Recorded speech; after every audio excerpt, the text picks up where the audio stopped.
Hey everyone, welcome to a new episode of Flizz and Friends, where I invite guests and friends of Flizz to talk about all kind of topics that have some kind of connection to, for example, email marketing, marketing in general, and e-commerce.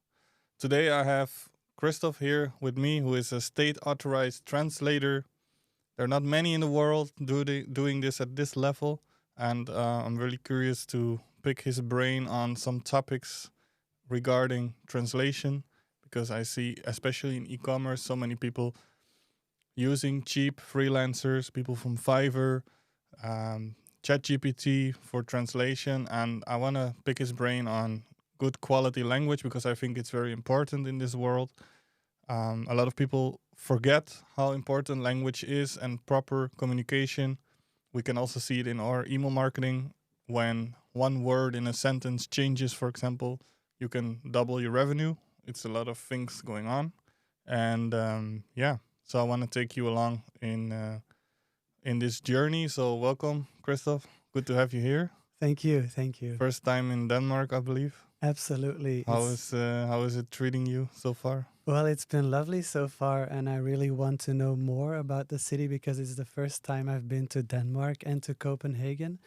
And obviously, I came here to visit you and to talk about business. But I also want to visit the city. But let's see tomorrow and the day after that what the city will bring.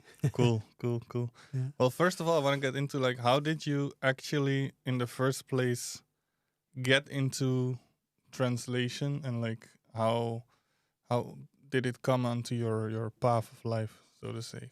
Well, actually, I would like to say I was born with it because I've always loved languages. And as a kid already, when we didn't get any foreign language at school, I already wanted to know how to speak and understand other languages. It has always been an attraction towards me. Mhm. And I don't know how to describe it. I was the only one in the family who had it because my family just speaks Dutch. And I was the first one to study foreign languages. And once I got the hang of it, I couldn't stop anymore. So that's how it all started. All right, cool, cool. And Yeah. how did you like specifically get into translating? Like I get like you have a lot of passion for languages and that developed on a young age. Hmm. But how did it like transition into, for example, professional translation on the level that you're in right now? Well, that's a very good question. At first, when I graduated, I had my translator's degree. But sometimes it can be really hard to find a good job in that market because Hmm. it can be really competitive. And what happens to most of those people? They end up in a administrative job or something like that, where you need knowledge of a couple of languages. Mm. But that really didn't interest me at all. Of course, I tried at first because I was happy that I had my first job Yeah, and I yeah. could make money and go live on my own and search an apartment, etc. But really soon, like after 3 months, I realized that that wasn't my thing. So what did I do? I enrolled as a self-employed translator, but just as a side hustle. Mm-hmm. And that's how I tried to find my first customers, and that was back in 2010 already. So that's been 14 years right now. Okay. That's where it first started. So it started really small, let's That's a say, long time, yeah. a long time ago. Yeah. And how Yes. did you get like your when we look at your translator's degree, I Hmm. think in a sense, but like Yes. especially as I understood, your state authorized translator Yes. for juridical documents, Hmm. and I saw you helping out the police and Hmm. like government institutions to help them Exactly. translating things. Hmm. Like, how did you like get into that world specifically? Because I think that should be pretty rough and hard, right? Yeah, it is. It is. It's a really tough world to get into. um, because everyone knows a translator who's been working for them for a long time. So when you're new in this business, it's really hard, even though you're on the official registered list. And all courts and police, they can access that list, but even then it's really difficult because they all like know their translators and they always go to the same people. And that has been a real journey, let's say. Mm-hmm. And what I also wanted to tell you was that at first I didn't know that I wanted to become a legal translator or a sworn Mm-hmm. translator, but I soon discovered that when I was working with other types of texts, that there was something missing there. I wanted to specialize in a certain niche, Mm. and I soon discovered that legal was really my thing because I had never really done that before. But once I got into the law topic, Mm. it really sparked my interest, and I wanted to know more and more and more about it. And eventually, and it was a big coincidence actually, I was assigned an interpretation job in Namur in Mm-hmm. Belgium in the Walloon part, and I accidentally bumped into one of the most known, most famous court translators. Mm-hmm. And then we started talking, and he said, "Why don't you register yourself on our list and join our association? And then you can maybe find more jobs there." And that's how it all really started, actually. It started to gain some speed. Mm. Yeah. That's interesting. Yeah. That's also, getting back to the point that when you surround yourself with people that are where you want to be, Hmm. you can pull yourself up to those people, right? Yes. It's a school book example of one of Absolutely. those situations, right? Absolutely. Um, and to kind of make a bridge to the importance of language, right? Hmm. Especially now with the online world, we see a lot of AI translators. We see a lot of um, people doing it online for cheap, let's so Hmm. to say. And there's a lot of automatic translators like Google Translate and DeepL, and there's a bunch more. I think one is called Davilex, something like that. I don't know. Hmm. But most importantly, what is like the importance of using a proper translator, first of all, and then second of all, how can you actually find a good translator and how you know that the quality is good? Because I think that's very tricky for most entrepreneurs to find like quality. Definitely. Those are two very interesting questions. And I'm Let's going, do them one by one yeah, then. one by one. So the first one was how can you say it again because Yeah. I was too So focused on the second question. um, how important is it to have proper language and proper translation compared to, for example, all the Yeah, online tools that we have and yeah. cheap freelancers? Well, it all really depends on what you are looking for. I am not going to say that cheap translations are a no-go whatsoever because Mm. sometimes they can be okay for certain purposes. For example, when you want to create an internal note for your employees or whatever, and then Mm. you use AI or post editing translation Mm. services, what lots of agencies also offer, that you first get the document translated by AI or some tool, and then you get a translator to rework it and to make something better out of the text. But that's something that you could use for internal documents, for example, things that aren't really important. Mm-hmm. But when you are in a business where every word really counts, and where what you want to what you want to communicate is really important, then you really can't afford to settle for less. That's the easy answer to this question. Actually, it really depends on what you want to Mm-hmm. achieve, which business you're in, and who your audience is Mm-hmm. for the texts or whatever that you want to have translated. Yeah. And when you look into to marketing, for example, right? Mm. Context is everything. Um, and like a lot of people, I know a lot of people are using AI Mm-hmm. constantly.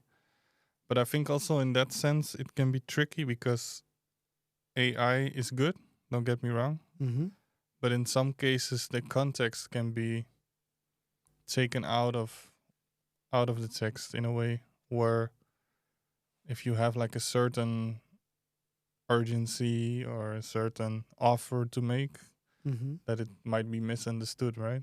Um, I don't know if you ran into those kind of situations as well. Yeah, unfortunately, I did. It happens a lot that I hear these stories in, of course, in the legal segment, but Mm. also in the marketing business. The message that you want to communicate to your readers, spectators, whoever you want to, or if you want to advertise, for example, Mm-hmm. is so important. So when you're using AI to make it cheap or quick or whatever you want, or a Mm-hmm. combination of both, um, then you're often, as you just said, missing really important pieces of communication because AI doesn't really understand what it's doing. Mm. It has learned lots of things and it can do certain things in an okay way, but it's never a replacement for a human being. Mm. A human being knows in which business he's translating. For example, when we're talking about marketing topics, you really need to find a translator who understands the principles of marketing because there's so much psychological influence in Mm-hmm. those texts. Um, it's just impossible for a computer to know that. Yeah, I get you. Yeah. And do you know if there are any AIs that are trying to mimic this or not? Not really. Well, no, that's the thing. AI is super generalized. AI just like everyone knows ChatGPT. Almost everyone uses it nowadays. There's DeepL, Google Translate, you name it. Mm-hmm. They are all more or less the same. They have slightly different algorithms. Maybe their feed is slightly different. But they don't specialize in anything. Sometimes you have an option that says formal text or informal text, and that's it. Mm-hmm. So whether you're working with marketing, legal, whatever, it doesn't know that. Yeah. Mm. Okay. Makes sense. Makes sense. And when you get to like choosing a translator or a way of translation, Mm-hmm. is there like a certain way where you can easily find a good quality translator? There certainly is, and that is working with a good agency. In most cases, it's like this, because I'm going to be really honest with all the listeners here. Mm-hmm. When you start a translation agency, you also need to find those translators. And believe me, the process is really long, sometimes painful, because you make a lot of mistakes. It's so hard to find the right people because you need someone who is not only a native speaker, but also understands the niche that he's translating in. And he needs to be, let's say, a perfectionist. He needs to take his job very seriously, and that's one of the biggest problems. I don't know if many of you know this, but the translation business is open to everyone. So Mm. if you've never ever studied languages before, and today you decide I want to be a translator, you can. It's accessible. Okay. You So the can title go. is not protected at all. Exactly. So Okay. everyone can say I'm a translator. I'm this. I'm that. I have certifications, etc. But that's often not the truth, sadly. So you're going to spend lots of time looking for the correct person, waste lots of money because you're going to have translations and you're not going to be satisfied with them. Mm-hmm. And that is exactly the added value of an experienced agency, because we already went through the entire process of selecting a network, making those expensive mistakes, etc., to eventually have a good network with educated and good translators. Mm-hmm. And maybe this is like a obvious follow-up question, but like, how do you find those good agencies? Do you have any way around that? Um, First of all, you can come to us. You can come to legaltranslations.be. We provide all language combinations because we have a really big network with proven translators. Mm-hmm. They all had their education, and we will never work with someone who doesn't fully understand what they are doing. We are not going to ask a medical translator to translate a legal text or vice versa, for example. We will never do that. Mm-hmm. We always keep evaluating our translators. It's a continuous process. We keep track of everything, and that's how we can stay on top. Mm-hmm. Other than that, if you're really looking for an agency, what you will find often on the internet is that they are going to show off with how good their prices are. That's a big red flag.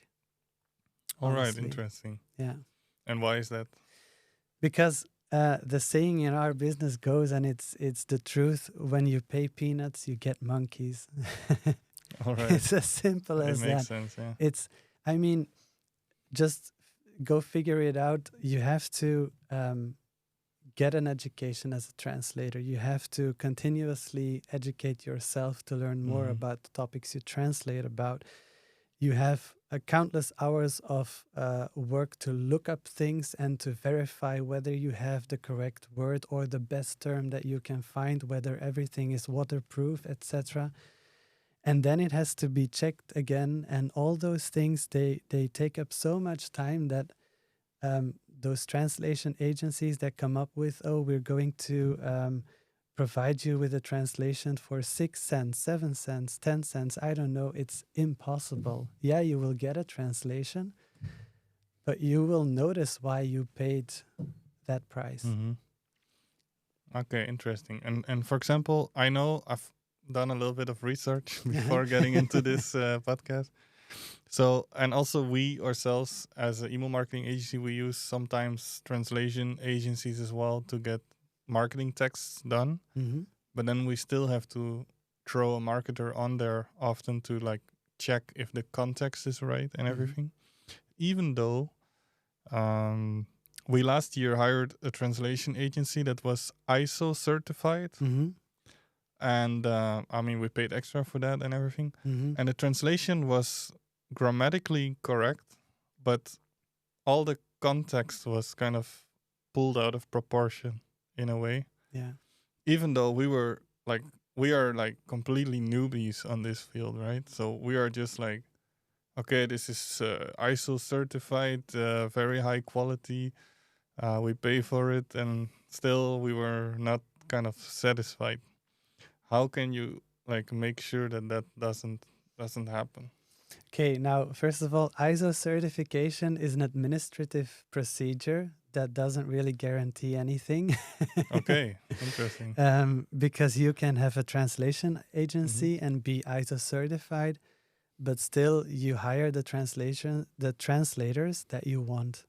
And you can still just aim for price only and just get those translators who are prepared to work for bottom prices. But then you will get bottom quality as well, even though you're ISO certified. So if I understand, it's basically a fake thing. It's a real thing. ISO is real, but I mean, it doesn't guarantee quality because they can still do whatever they want. It's just about certain administrative procedures, etc. But it doesn't guarantee you that you will be satisfied with your translations.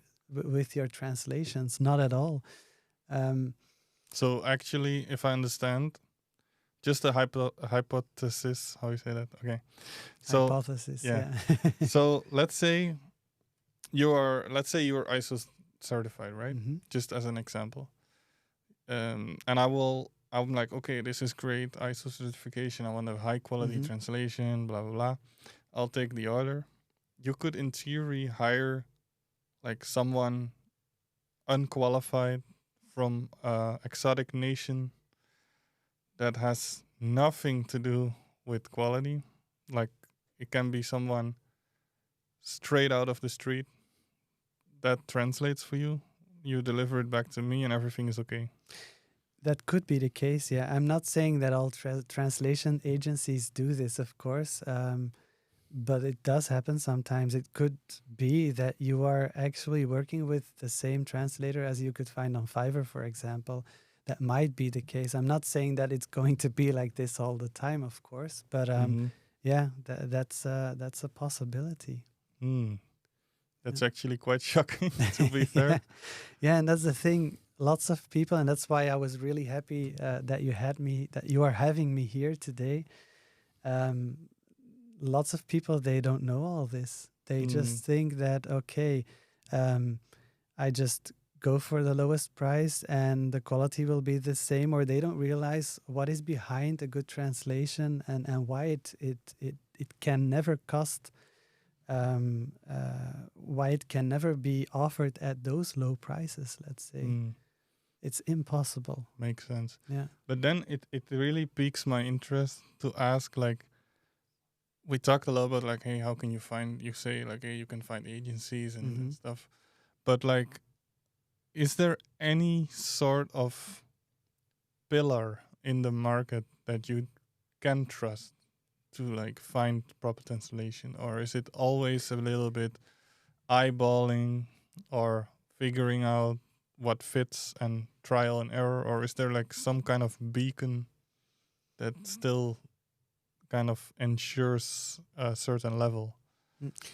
Well, the one thing, because that's really hard to be honest, the one thing that I already mentioned is don't go for the lowest prices because you will be left with a bad feeling. You will never Mm. be happy about the result. And then the other thing is you have to pay attention to how the agency communicates with you as a client. Mm-hmm. If they make lots of different promises, then that's also a red flag potentially because I think, in my opinion, honesty is really important in such a Mm-hmm. relationship. I'm going to give you an example Mm-hmm. because you also asked me before about um, how can you be sure that in marketing, for example, I hire a translator and that it's going to be immediately perfect. One thing that is really important is transparency and honesty. So if a translation agency is talking to you for the first time and you want a marketing translation, Mm-hmm. then in that conversation, at some point, the agency should tell you, or you could ask it as well about this topic if it doesn't talk about it by itself, is that when you're in such a special niche, Mm-hmm. you're always going to have a certain learning period at the beginning. When you first start, I mean, a translator doesn't know its new client yet. You Mm-hmm. can give him some briefing before he Mm. starts, and he can take that into account and do his best. But after that first translation, when it's something that specialized, then there has to be some type of feedback between the client and the agency. Mm-hmm. You have to talk about what did you find, what was your opinion about the translation, and what would you like to see differently. And then the agency gets back to his translator and says, okay, the client wants this and that to be changed, or you have to take that into account for the next time. It's a process actually, and it needs to Mm. grow. There's a certain professional bond that needs to be formed in those Mm-hmm. cases. Um, Makes sense. Yeah. it has to be made to measure, and it's not something that can happen overnight. But there, on that level, transparency and communication is the key, really. Mm-hmm. Yeah. So ideally, if I understand it correctly, especially, for example, you have an e-commerce business, they just want somebody that understands their type of marketing. Mm-hmm. The best way to go about it is either get a translation agency that understands that and creates a bond with them for the Yeah. long term, Yeah. or find a solo translator, but that is really studied in depth on the Mm-hmm. subject, Yeah. basically, right? Exactly. Um, okay, this is really cool. We exposed some things today. So, people in marketing, take note. Don't trust random people on the internet. don't just randomly go after certifications, because this is pretty big actually. I see so much money go into translation in the market in general, and like it's $1 billion industry. Only in e-commerce already I see people translating every day, opening new markets, opening this, opening that, and they're all just fooling around with text and translations. And if I understand it correctly, if you just have one partner that can fix you with, and that understands you and can set up everything in the right way, you can actually save a lot of money in ads, in conversion, in customer contact, for that matter, which is pretty huge, and I think also pretty overlooked in that sense. Um, Last question I have Mm-hmm. is: is there a certain benchmark for a good price, or is it like you shouldn't look at it at all and just purely look at like what is the right match? I definitely think that the last sentence you just said is Mm-hmm. true, of course, and also it's really difficult to give you a benchmark because every sector, every text, every type of document, every language combination has its own price. Mm-hmm. And agencies or translators that show on their website, okay, this is my price for that kind of service, that's BS. Yeah, yeah, Let's okay. keep it polite. It's BS because it's impossible. Sometimes, depending on a document, you can work twice or three times as long on a text, Mm-hmm. even though at first glance you think, okay, that's the same type of job. No, it can be so different. So we never give prices in advance. The first question we ask when a client says, I need this translated, is okay, can I see the document and by when do you need it? And of course, which language do you want us to translate it into? Those things are super important and they are so um, influencing and they can be so far apart from each other that it's really hard to give a benchmark. But as I said before, if you find translations for 10 cents or whatever, then you should know that you should run. 10 cents is in per word, or? Per word, yeah, Yeah, yeah. okay. Because in general, we invoice per word unless the document isn't countable in words, and then Mm-hmm. it's harder to say what the price should be. But 10 cents and less is really not okay. And is there like a specific price benchmark that you should look at, or not really? It really depends on your sector. I mean, for example, in legal, Mm-hmm. that's something that I'm really very specialized in. In legal, prices are between 20 and 30 cents per source word. Yeah, okay, makes sense. And S- for example, marketing? Marketing also really depends. It should be around those 20 cents, Mhm. but it really depends on how fast the client needs the translation, because I know that in the marketing world, things can be really fast paced. And of course, when you want something really fast, you also have to pay a bit more to compensate for the fact that a translator has to make time for you right now Mm-hmm. and postpone his other tasks that he had already planned before. So, of course, that influences the price. And also during weekends, for example, it's more expensive than during weekdays. Yeah, makes Yeah. sense. Makes sense. Cool. All right. So, yeah, for everybody listening, if you are doubting about translation, or you just need help with it, you are getting flooded with agencies, with tools, with AIs, and you don't know like where to get a proper translation, because we expose some quite big things. ISO translation, in my point of view, it was like a beacon of quality, and actually it seems to not be quality at all. So it's quite shocking to me actually that I cannot trust those Mhm. certifications. Um, Kristof is having his own agency, Legal Translations BE. He's very specialized in all kind of translations, especially legal, but he also has a very big network in. Oh yeah. Oh.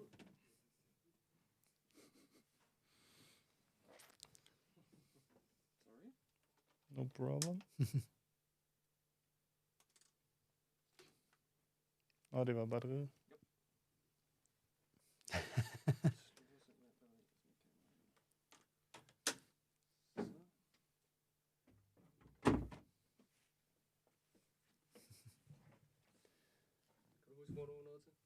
Are you safe? Yeah. It's running? Yes, it is. Okay. Yeah. So yes, for everybody that is looking for proper translations, that has been flooded with agencies, with AIs, all kind of translation tools. And also for me personally, I was like very shocked to hear that actually those certifications are just air almost, Yeah, because you basically. cannot trust them at all. Quite shocking. Kristof is very specialized in translations on a high level, especially in legal, but he has a very big network with trustworthy partners that you can use, build a relationship with, and get proper translations for also your marketing business, for your ads, and what type of business you have. It doesn't really matter. He can set you up with the right people.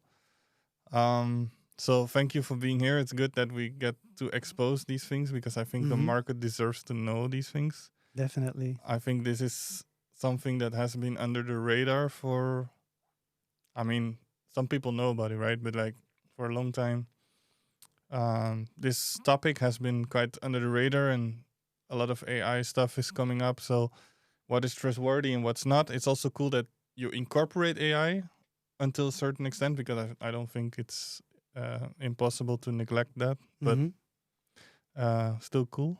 So yeah, my question is, where can people find you? Well, they can first of all go to my website, which is legaltranslationsaltogether.be, as we are based in Belgium. You can also find our website in different languages, and you will find all my contact details there. So you can call me, write me a message, or email me, whatever you prefer, and then I'll get in touch with you as soon as I can. Awesome. Thanks for watching, everyone. I will make sure that Kristof's details, his Instagram, website, all kind of social pages are listed in the description down below. So make sure to check it out. I want to thank you for coming over. Thank you. It was a good session, good talks, good exposings as well. I think a lot of people can be making use of this. Will be a funky YouTube title, that's for sure. So yeah, thanks for joining, everyone. Thanks for watching. Hope you had a lot of value on this podcast as well, and see you in the next episode. Cheers.